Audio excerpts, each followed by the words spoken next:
when you're at your strongest, aminin mo, the red carpet will be pulled out of you by karma. True. Sinabi ko na sa inyo, nakausap ko na ang si Apo sa kabilang buhay. Siya na raw gagawa naman. Baka kaya hindi makatulog. Oo. Kasi natatakot matulog. Mm-mm. Kasi baka hindi na magising, girl. True. Mapapraning ka talaga, baka hindi ka na magising. Di ba, aminin yung mga jodik, ano yan, tamang ganyan. Tamang praning. Correct. Tamang praning, ayun. Ang parati na lang nilang bukang bibig ay meron siyang mga kailangan natin buksan ng bank account. Bakla yung bank account ka ni Binay, baka yung mga properties ka ni Binay na buksan nyo. True. Tapos hanggang ngayon gusto nyo na ang kailangan mabuksan kasi doon natin nyo. At hindi pa sigurado ha, para malaman natin kung may pumasok na confidential funds. Mga bakla, ano ka? Sa baklang Percy na akbayan, di ba yun yung kaya linya? Kailangan mabuksan ang bank account ni Inday para malaman natin kung may pumasok na Putang ina nyo, wala pala kayong alam. Wala pala kayong ebidensya. Dami-dami yung issue sa buhay. Bakla, kahit may dumali siyang pera, paano may establish na galing ng confidential fund? Kadiri, Diba? ano? Nakakadiri. Girl, ibig sabihin wala sila. They have nothing against Inday. I'm not confident that they have something against Inday. No? Parang, hello, anak ni Duterte yan. At hindi lang basta anak ni Duterte yan, mas grabe yung kay PRD pagdating sa mga pagiging masinop sa pagiging hindi kurap. Correct. Correct. Kita mo, mga pinagsusuggest nila na pwede tumakbo para mahati ang boto ng Mindanao. Si Tory daw. Si Tory kailangan patakbuhin para mahati ang boto ng Mindanao. Baka na, si Tory... Gusto na nga tuhugin ng mga Mindanaoan si Tory. Si Tory, taga Mindanao si Tory, correct. Pero si Tory, ang nag-remind din sa mga taga Mindanao, yan yung mga probinsyano na gustong makarating ng Manila. At makarabing elbows yung mga taga Manileño para magbukasin ng kulwari mas mataas sa mga taga probinsya nila. Aminin ninyo, si Pacquiao nga, nung inariba-ariba niya si Digong, lagpak. Why? Because the Mindanaoans love Duterte more than Pacquiao.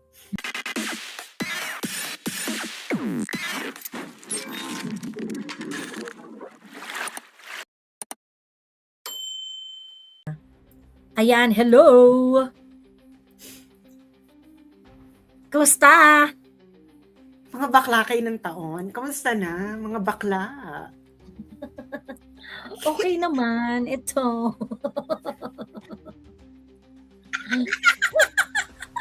Ang daming kaputahan, ano? Ano sabi mo? Ang daming kaputahan na nangyayari. Like yung impeachment nung kay BBM, di ba? Yung hindi tinanggap, yung mga Duterte-aligned impeachment, hindi tinanggap.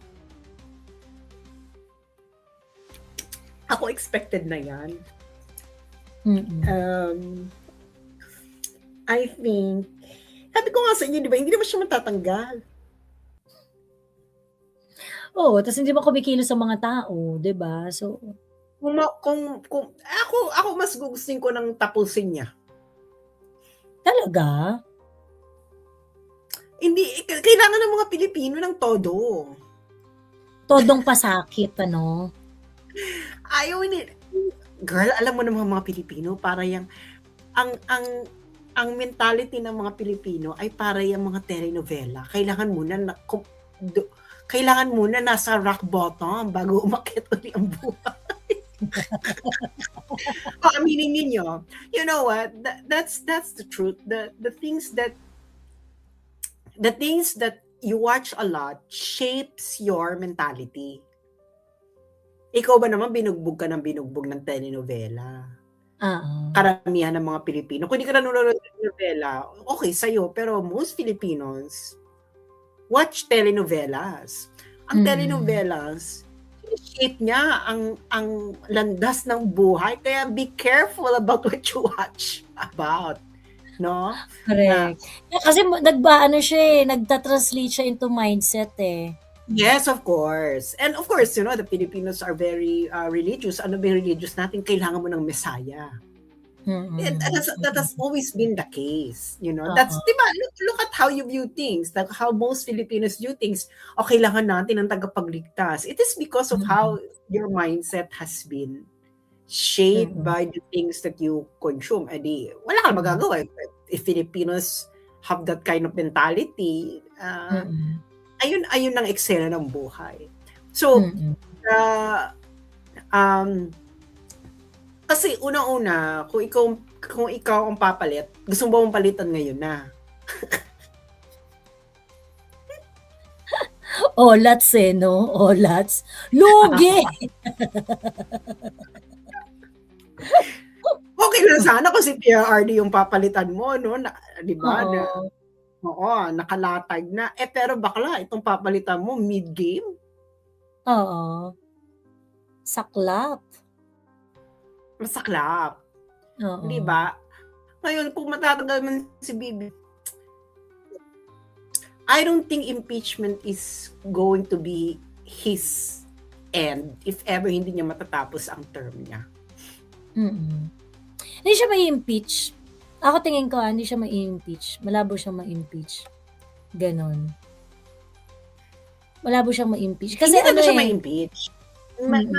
Malabo siyang ma-impeach. Malabo siyang, kasi nga, na-master niya na lahat. Na-master niya na lahat yan kung paano hindi mai-impeach, kung paano hindi siya matatanggal ng kudeta, o ano bang unang ginawa niya?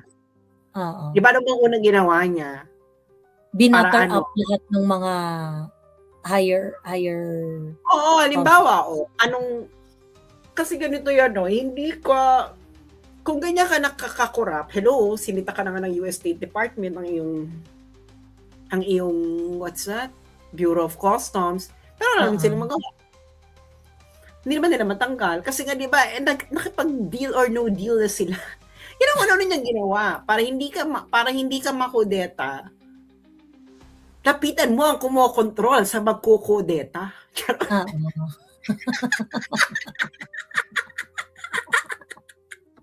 Lapitan mo ang nag-iisa lamang na pwedeng makapigil sa magkukudeta. O diba, free for all na sila. Free for all.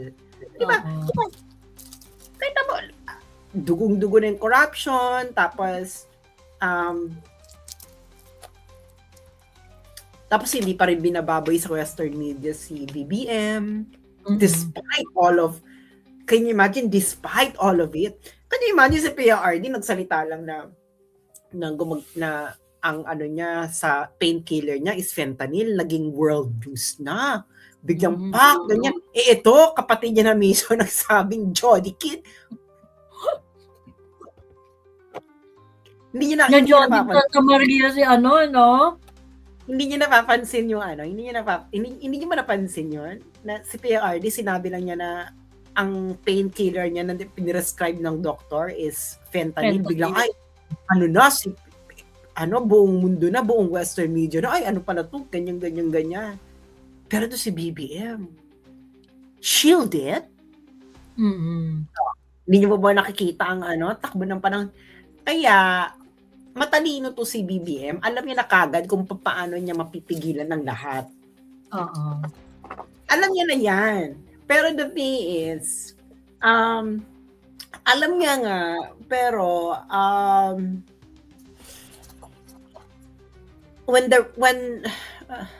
when you think when you're at your strongest, aminin mo, the red carpet will be pulled out of you by karma. Yung sinabi ko na sa iyo, nakausap ko na ang si Apo sa kabilang buhay. Siya na raw gagawa ng paraan.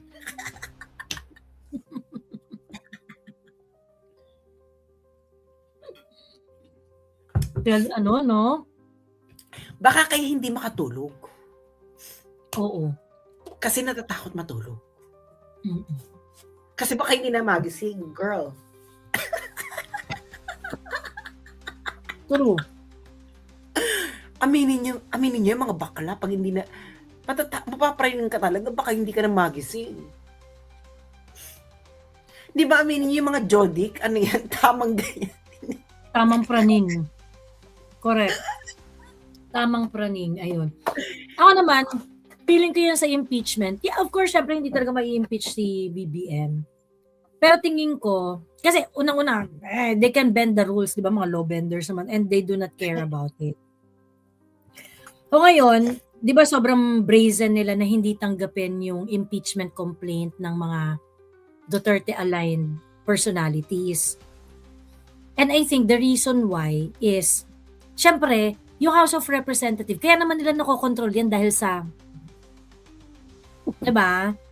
So ngayon, yung ano ko lang naman to, this is just my observation, no? Churi lang to, churi.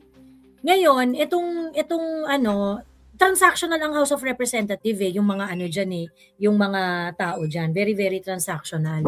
So ngayon, kung kunwari, okay, may pondo kayo for impeachment, o sige, pag nag-file kayo ng impeachment, ano namin yan, hindi namin susuportahan yung impeachment ni Bongbong Marcos. Kaso, pag may nag-file ng iba yung bayad nun. Diba? Yeah. Yeah, of course, iba-iba yung bayad nun. Hindi talaga, actually, hindi talaga yan, kasi 2026 na eh. Ano na ba? Magpe-February na, wala na, tapos na, girl. Time's up. Time's up na. Actually, yung impeachment ngayon, yung opportune time ng impeachment para kay BBM to get immunity. Okay. Pero wala na yan. Time's up na. Ano to? Actually, yung kay BBM, wala na, hindi na rin mag-ano yan. Masyado ng gahol. Siguro, just good for optics or whatever. Pero wala na siya. And I really think that he would finish his term. hindi lang natin alam kung paano. Charot. Anyway, so ang itong kay Inday, any persecution from here on will only be good for Inday. Impeachment, o sige, pauupuin mo dyan si Inday for and Inday will rule the airwaves for the social media, the mainstream media before 2028. Diba? Di ba ganyan na nangyari kay Binay? It backfired on them. Si Binay ang laman ng media for before the 2016 election. At kung di tumakbo si PRRD. Si Binay ang presidente. Ako malamang si Binay iboboto ko nun kasi fraternity brother ko yun eh. Hindi ba? Hindi niyo papansin na araw-araw binabakbakan si Binay. Mas malala pa ngayon kay Binay kasi talagang meron talaga yung money trace. Meron talagang property trace. So ito yung property ni Binay, billion, ito yung kanyang dummy. Bakla hanggang ngayon wala silang maganyan. Ang parating na lang nila bukang bibig ay meron siyang mga kailangan natin buksan ng bank account. Bakla yung bank account ka ni Binay. Baka yung mga properties ka ni Binay na buksan nyo. True. Tapos hanggang ngayon gusto nyo na ang kailangan mabuksan kasi doon natin nyo. At hindi pa sigurado para malaman natin kung may pumasok na confidential funds. Mga bakla, sa baklang Percy na akbayan, di ba yun yung kaya linya? Kailangan mabuksan ang bank account ni Inday para malaman natin kung may pumasok na Ina nyo, wala pala kayong alam. Wala pala kayong ebidensya. Dami-dami yung issue sa buhay. Baka kahit may dumali siyang pera, paano may establish na galing ng confidential fund? Diba? Nakakadiri. Girl, ibig sabihin wala sila. They have nothing against Inday. I'm confident that they have something against Inday. No? Parang, hello, anak ni Duterte yan. At hindi lang basta anak ni Duterte yan, mas grabe yung kay PRRD pagdating sa mga pagiging masinop sa pagiging hindi kurap. Correct. Correct. So, alam mo yun, kaya nga walang naniniwala sa kanila eh. Nobody could believe them. And I think it's going to be like what Binay experienced. Nobody believed them that they couldn't destroy Binay. It only took PRD to run for president for Binay to lose. Pero in the balance, Binay would have been president in 2016 kung hindi nag-appear ang isang Duterte. Ngayon, meron ba silang curveball like a Duterte that would appear in 2028? That could defeat that Duterte? Wala. None. Na una-una, kailangan mo ng baluarte. Hindi ka po pwedeng, walang nananalong presidente na walang baluarte. Kailangan meron kang secured na baluarte na talagang would be behind you, come thick or thin. And nakita na natin na Mindanao is solid. Kita mo, mga pinagsusuggest nila na pwede tumakbo para mahati ang boto ng Mindanao. Si Torre daw. Si Torre kailangan patakbuhin para mahati ang boto ng Mindanao. Baka na, si Torre... Gusto na nga tuhugin ng mga Mindanaoan si Torre.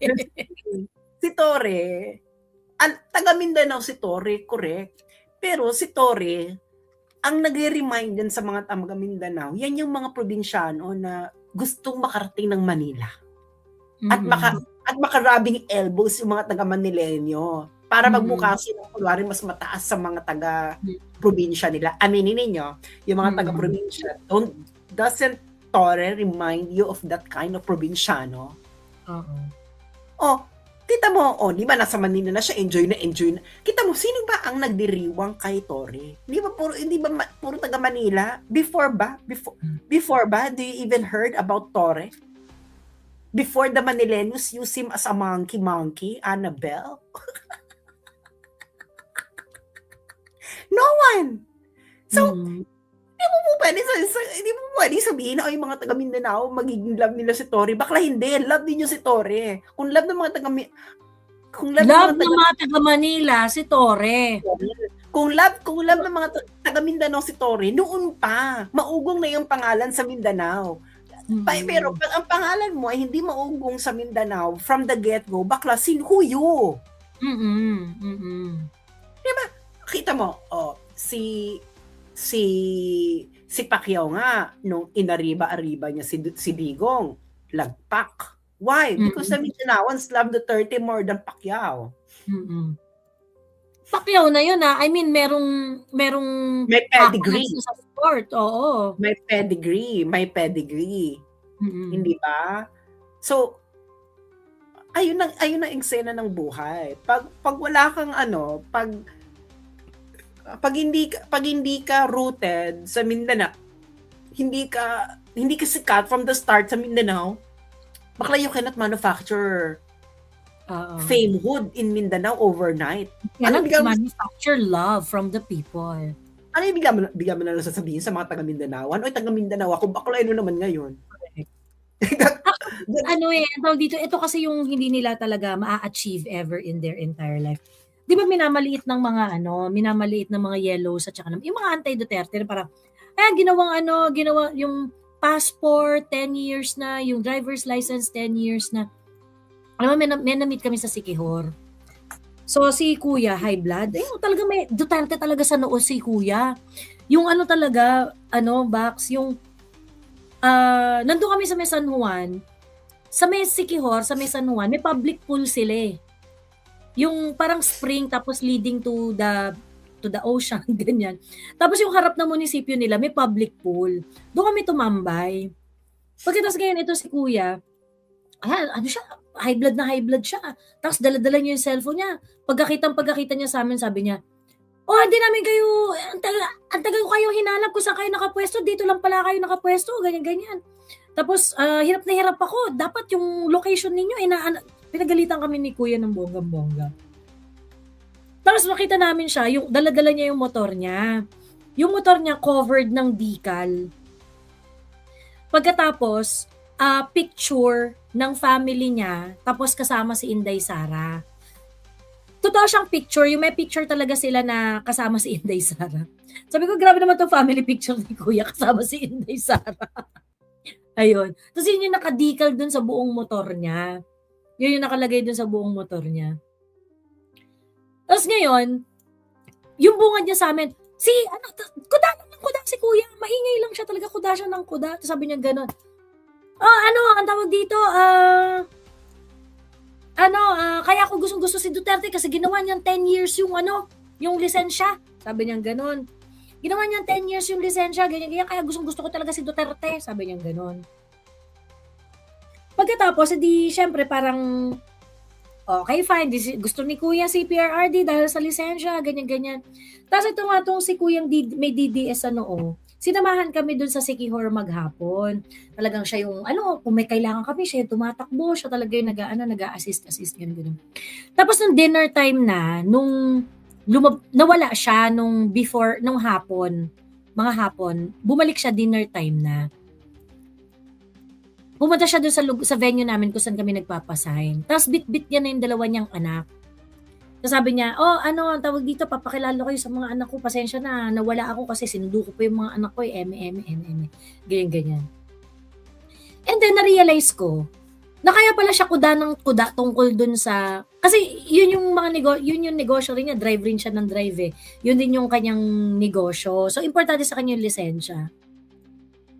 So, for a guy like that, na kaya niya mahal si PRRD dahil ginawang 10 years yung lisensya, na-realize ko na importante yun sa buhay ni Kuya. Kasi single father siya eh.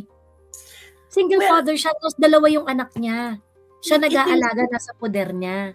Hindi ito kasi yung simple things with huge impact. Mm-mm. Alam mo yon, these are the things that you will never forget because you know that it had a huge impact on your life. 'Di ba? Hindi ito yung dramatic na event. Okay, hindi siya dramatic na event. Kita mo sa mga OFW, yung 10 years na passport. Yeah. Bakla sa ibang tao, sabihin, ano naman ngayon kung 10 years na passport? Yeah, because bumabiyahe ka lang naman once. Bala ka bumabiyahe ka lang naman for pleasure.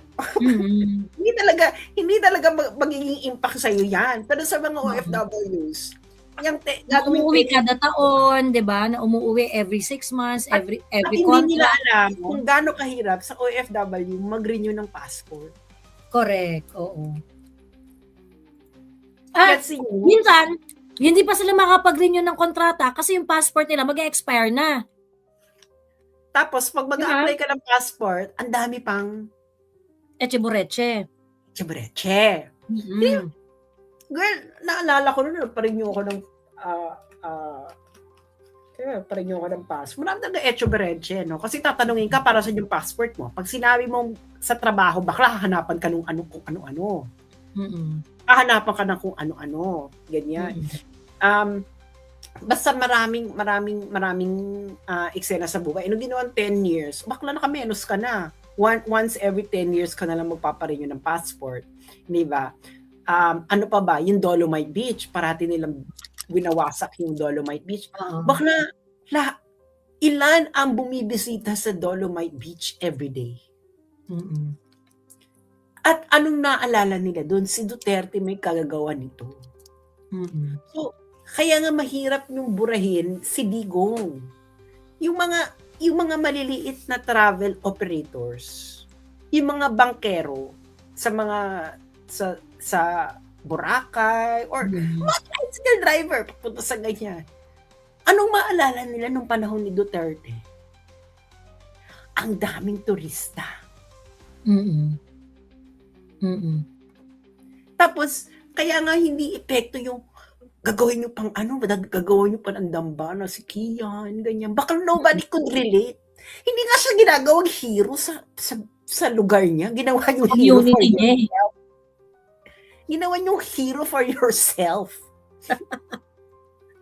Pagkatapos yung tumatawag pa ng hero si Kian, mahilig sa kantot.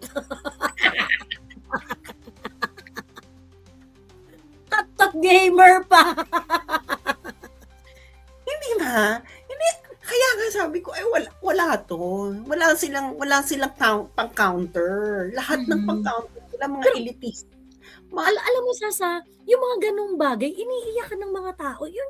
Doon ako na Kasi sabi, yun nga si Kuya doon sa Sikihor. Sabi niya, alam mo yun, yung parang typical ba na probinsyano, yung gano'n, yung, pero very, very accommodating siya sa amin, as in, talaga. Tapos, talaga siya, basta ako, Duterte ako, yung, alam mo yun, yung talagang, sing and dance talaga siya sa pag-praise kay PRRD. Parang, grabe naman sa DDS si Kuya sa gadagambo to. Ganon. And then, pag makita mo yung buhay niya, okay, kasi single dad pala siya of 2. Ngayon, yung mga bata niya is, tawag dito, sobrang bata pa yung panganay niya parang 16 years old, something like. So, ibig sabihin, nung panahon ni PRRD, nung nag-start si PRRD, 8 years ago, mga pa yun, yung mga a little more than toddler pa yung mga bantayin pa. 'Di ba? Bantayin pa yung mga batang yun. So ngayon, sa isang parent, sa isang single dad, na nagbabantay ng mga mabaliliit na bubuit, yung isang araw, napupunta ka sa LTO para magpa-renew ng passport mo, ay napakalaking worry para sa isang magulang na parang sino magbabantay ng mga bubuit ko. Sa ko dadalhin yan or whatever, gano'n. Pagkatapos yung gastos, the hassle that you have to go through just because you need to renew your license every so often.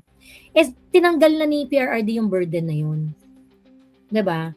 Tinanggal na ni PRRD yung burden na yun. So for some people, hindi yan importante. Pero sa mga ordinaryong Pilipino na wala nang ibang maaasahan, PRRD just gave them 1 whole day for their family. Actually, 1 week pa nga yan dahil sa totoo lang, ang hirap mag ng process ng lisensya sa LTO. Yeah, actually ang eksena talaga niyan is ayun ang eksena. Kaya kita mo, di ba namamalimos na nga si Trillanes, uy, mag-unite na tayo, BBM and kakampings. How pathetic you are! How pathetic! Dapat magkaisa tayo, mga Marcos loyalist, mga pinks, yellow. Alam mo, mali nga sila. Kasi nga, they really thought that, they really think that the BBM run in 2022 is the same BBM that they will have alliance with. Baka magkaiba na yun. Oo. Paano? Una-una, magkahiwalay, bumukod na si Amy Marcos. Amy Marcos has her own hatak among the Marcos loyalists. At yung hatak ni Amy Marcos, yun yung totoong Marcos loyalist. Marcos loyalist. Kasi si Manang, inalagaan niya ang mga Marcos loyalist. Oo. Itong mga loyalist ni Bongbong, mga kumapit lang sa kanya kasi may power na siya. Yes. Saka itong kay Bongbong, ito na yung mga baguhang loyalista. Oo. At syempre, hindi pa karamihan ng mga bagong loyalista nanatiling BBM loyalista.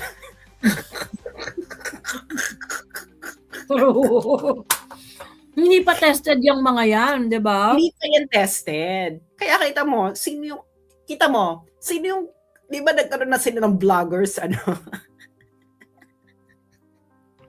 the BBM and kakamping vloggers. Oo. Unite. Ayan na yan, nag-unite sila. Bakla, yung mga nagpapanalo na vloggers kay BBM, wala na kay BBM. Yung mga nandyan sa inyo, yan na lang yung mga pumalit kasi nga wala nang option. Correct. Kinailangan na lang nila naman. I'm pretty sure, di ba, si Marlica. Marlica is the original, one of the original Marcos vlogger. Oo. Siya nga kauna-unahang tumiwalag. Si unang nagreklamo. Siya unang-unang tumiwalag. Tapos, wala na nga. It's wala na yung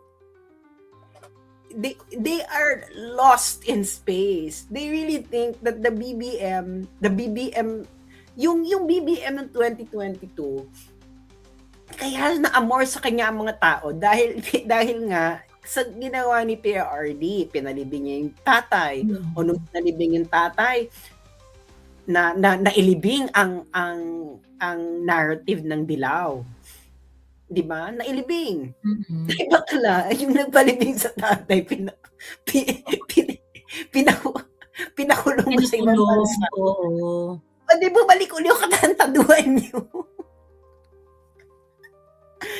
True. Alam mo Manang yun, si Manang nanatili siya, ay hindi, kailangan tayong maging tapat sa nagbigay ng ng dangal sa ating tatay. O, Mm-mm. so hindi nila nakikita yung the kakampings are blinded by their hunger for power. Mm-mm. Mm-mm. Ganun lang kasimple. They are blinded by their hunger for power. Mm-mm. Na kahit ano na lang, kahit tae, kung ipapanalo nila kumain ng tae, kakain sila ng tae. Kakain. Correct. And they really think that the rest of Filipino don't see what they're doing. True. Ha? Girl, to be honest, sa tingin nyo ba, yung mga kakampings na ordinary natutuwa sa ginagawa ninyo? Bakla, alam mo mangyayari pa dyan? Merong pure na kakamping na tatakbo independently from this unholy alliance. Mm-mm. Just to keep the torch burning of the pure kakampingness. Wala silang pakialam kahit matalo. Basta Mm-mm. pure, basta mananatili silang pure. Mm-mm. At hindi nyo mapipigilan. Kasi Hoda, no? Oo, kasi Hoda. Kasi Hoda. I'm pretty sure meron magaganyan sa mga kakampings. Mm-mm. Dahil ikaw Lalo kakamping. na pagka kunwari senator ka, kung kunwari ikaw senator ka, pagkatas ayaw mong makipag-tsuktsakan sa mga loyalist at saka sa ibang mga anti-Duterte na hindi aligned sa'yo, all you need to do is to get the blessing of Mama Lenny. Diba? Oo. Pag nakuha mo yung blessing ni Mama Lenny, o at least merong voting power si Lenny eh. Kasi si Lenny consistently delivered dun sa votes niya. Noong 2020, noong 2016 at saka noong 2022. Well, siya lang talaga. Siya naman ang talaga, oo. ang kakamping eh. Pero, halimbawa, once bigyan ni Lenny ng blessing itong Marcos kakamping alliance, bakla tapos si Lenny. Oo, tapos sila, ikasisira ni Lenny yan. Ikasisira ni Lenny yan. Sigurado ako dyan. Oo. Baka na 100% dahil Actually, he knows Kasi- accountable na nga ng mga pink si Lenny nung nakipag-chikahan siya kay Marcoleta at kay Manny Pacquiao. talaga. Tapos makikipag-siya pa kay BBM. Tapos oo, correct. Ayun. Kaya hindi yan kasi lalabas na kung ano talaga yung gusto nila, anong pakay na. Opportunista ka pala eh. Dahil nasa kapangyarihan. Actually, ganoon na ang kakampis. Opportunista kayo ngayon nasa kapangyarihan na si BBM. Bati-bati na. Pero nung wala sa kapangyarihan, binababoy ninyo. Mhm. Di ba? True. Alam, nakikita ng mga tao yan. Hindi tanga yung mga tao. Ano ba sa tingin sa mga tao? Tapos si Trillanes pa yung pinapagwapan nila ng narrative. Baka hindi nga nanalo sa Caloocan. Hindi ko, alam mo, in fairness kay, natatawa ko, may isang nag-comment sa wall ko. Sabi niya ganun, bilib rin ako dito sa skill ni Trillanes. Yung kaya niyang pagsamasamahin yung mga ganitong klaseng tao. Who can do that? Only Trillanes! Di ba? Hindi, sa kayo, pinagsama-sama pa nila. Sino ba ito? Hindi naman ito kilala. Oo. Diyos ko. Alam mo yun, baka hindi ka nga manalo sa Caloocan, tapos magpapanalo ka ng presidente. Inaabutan mo na nga ng cash yung mga tao sa Caloocan. Ayaw pa rin nila tanggapin sa'yo. Hindi mo nakikita ng mga camping. Bakla, you are led by a loser. Mm-mm.